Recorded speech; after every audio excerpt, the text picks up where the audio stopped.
Today I went to the Apple store to pick up the Apple Vision Pro. Let's unbox this. So we have the Apple Vision Pro itself, and then there's this like fluffy jacket kind of box. Accessory pouch. Let's see the main unit.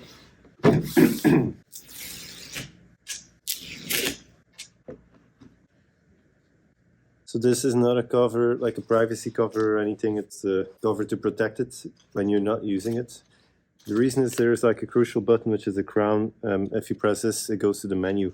And this is to take pictures and such. But this is actually covered if you put this over it. It has like the glass. It has this magnetic cover the light shield, I believe it's called. If you have a prescription, they have these size lenses that you can put on. I did try it in the store. The main thing that stood out to me was that the camera quality, the pass-through quality is a lot higher than with the Quest 3.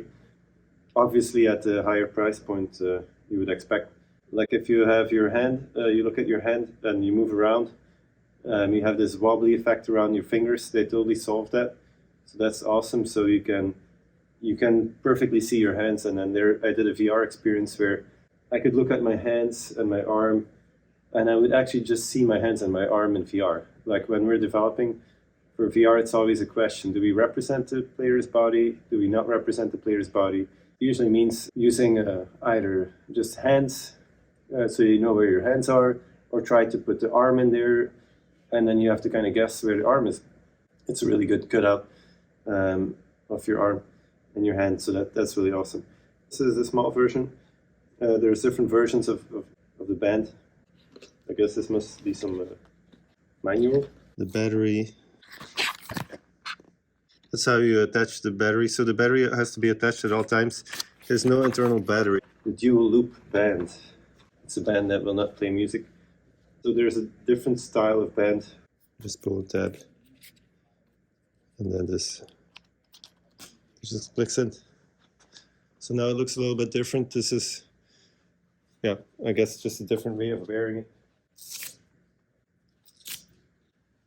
If you order the small version, you're going to have the small headbands for both.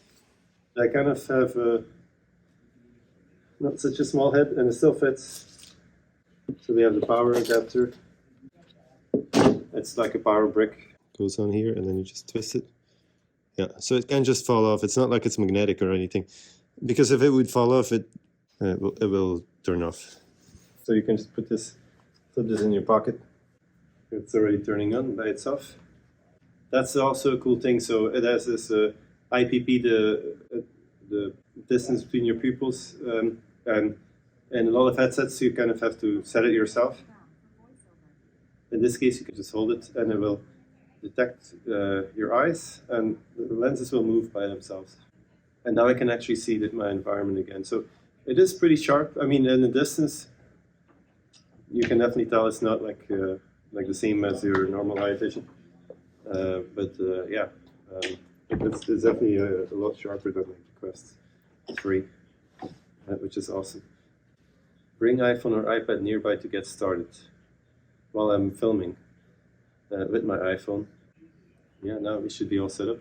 Completing eye setup. So it's like you have like the iPhone and the iPad, and when you set up your eyes, it's the eye setup. It all fits in the Apple branding, right? It's a cool device. There's not a whole lot of software yet, so I'm really excited that with Preview Labs we'll be able to do a first prototype in the coming weeks for a client. So really excited to get started with this, get our hands dirty.